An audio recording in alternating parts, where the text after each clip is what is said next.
Hi guys, welcome back to CJ's Keto Kitchen. If you are looking for home-style recipes made ketogenic that the whole family will enjoy, you've come to the right channel.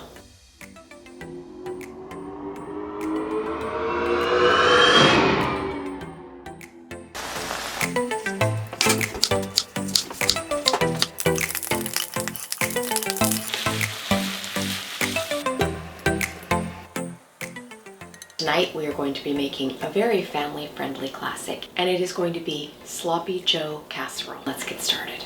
So you are going to need to preheat your oven for this casserole because it is going to bake in the oven, and you need your oven temperature to be 350 degrees. So you are going to need to begin with your ground beef, and you need about 1.5 pounds of ground beef for this. If you wanted to use ground chicken or turkey, that would be totally fine as well. But you are going to need 1.5 pounds of cooked beef, and mine is already cooked, and I'm going to be adding ingredients to it. So next you're going to want to add 1/2 of a chopped green pepper and 1/4 of a chopped onion.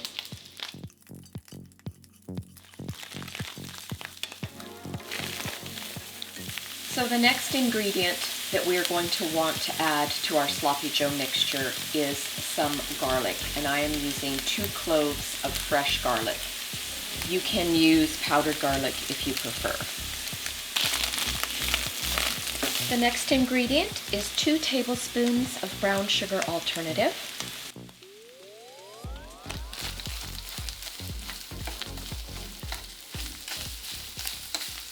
We want a couple of splashes of Worcestershire sauce. We want about a teaspoon or so of Dijon mustard. Next, I'm using 3/4 of a cup of no sugar added ketchup.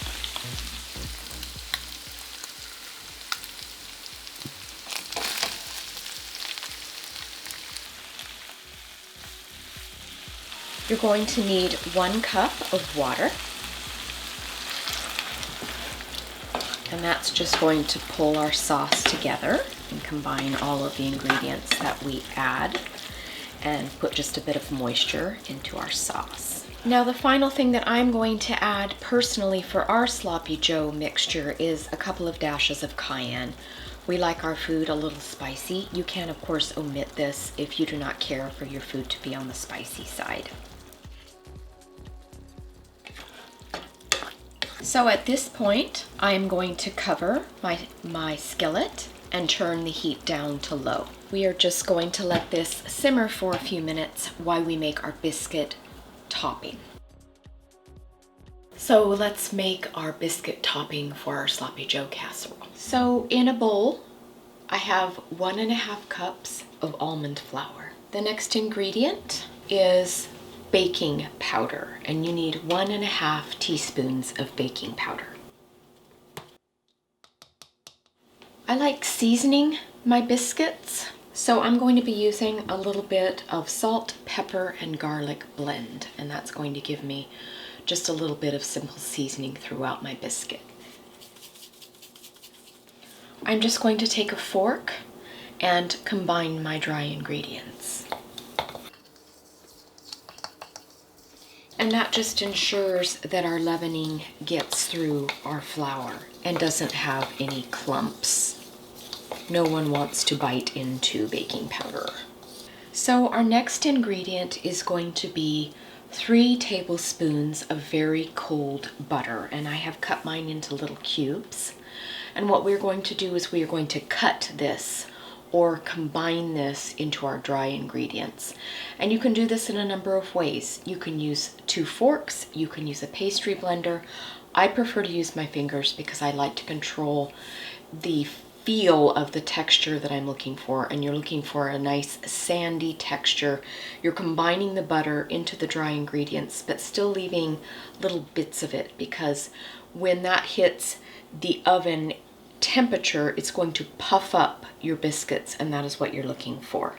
So I'm going to take off my rings and I'm going to dig into this.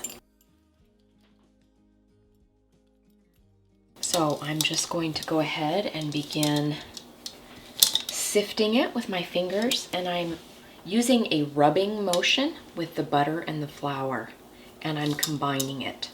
The warmth of my hands is melting the butter just a bit, but not too much, because you do want to keep some firmness of the butter, and that's why you begin with a cold product.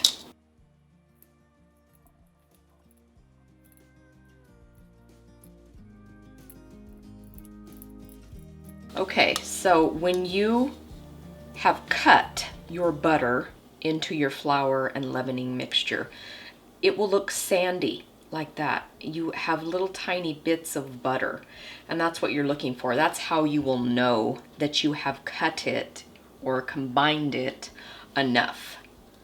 So it will be nice and sandy with your little chunks of butter inside. So our next step, I am going to make a well in my bowl.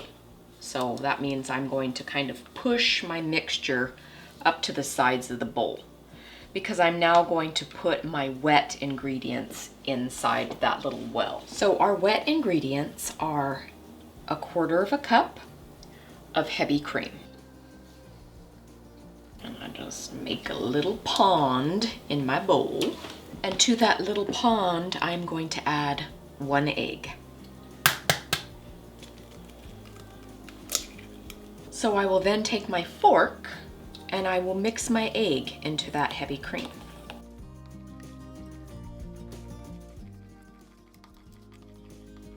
And then once that is thoroughly mixed, I will start bringing my dry ingredients into my wet ingredients.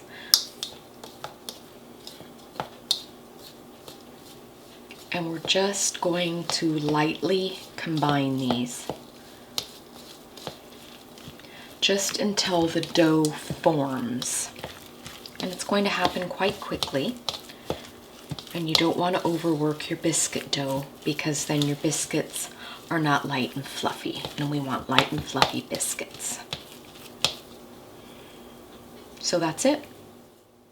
There it is. There's your dough.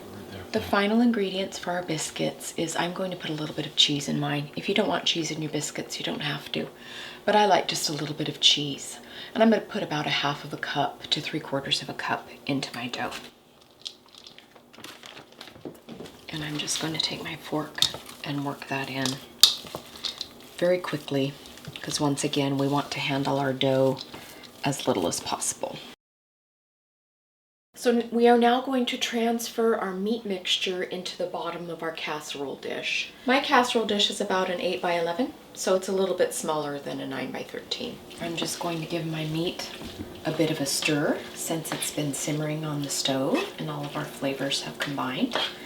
And then I'm going to pour it into the bottom of my casserole dish. It smells like Sloppy Joes. Okay, and I'm just going to spread it around evenly. So now comes the fun part. This would be really fun to have your kids or your grandkids help you if you wanted to, is the putting of the biscuits onto the casserole.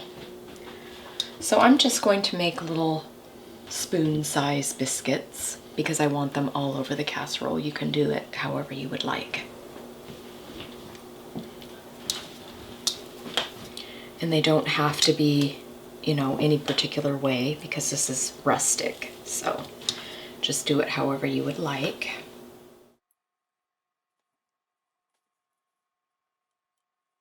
And you are going to have space in between your biscuits, because they are going to puff up in the oven, which is what we want.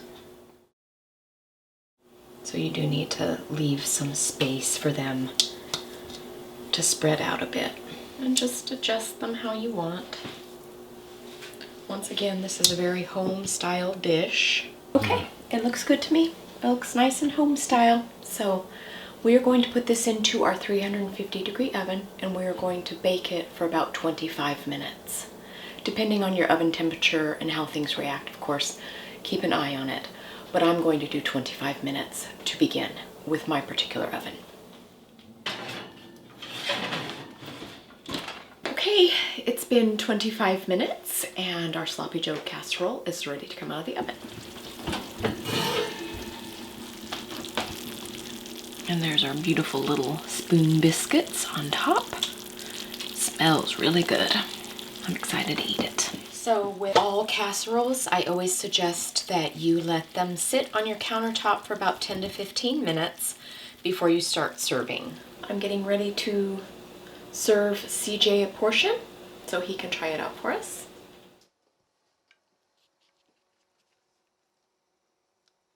Okay, here is our delicious Sloppy Joe Casserole, and CJ is going to try it. Hi. Hi. Sloppy Joe Casserole. Yep, I see. It's good. Nice. It was Sloppy Joe. It was a lot more Sloppy Joe-ish than I thought it would be. Because I was telling you that I don't remember ever having peppers in my Sloppy Joe. But it does taste like what I think of Sloppy Joe. So it's got a nice sweetness from the natural sweetener. Yes. And the biscuits are good on top of it. Nice touch. I think people will like it. We're gonna give some to our kids. I think they'll like it too. Yeah. We don't force them to eat stuff, so. No. But yeah, good job, baby. I think it was a good idea. I think people will like it. And yeah, nice casserole to have. Pretty easy to make. Took us a long time just because we had to film it. Right. Bye.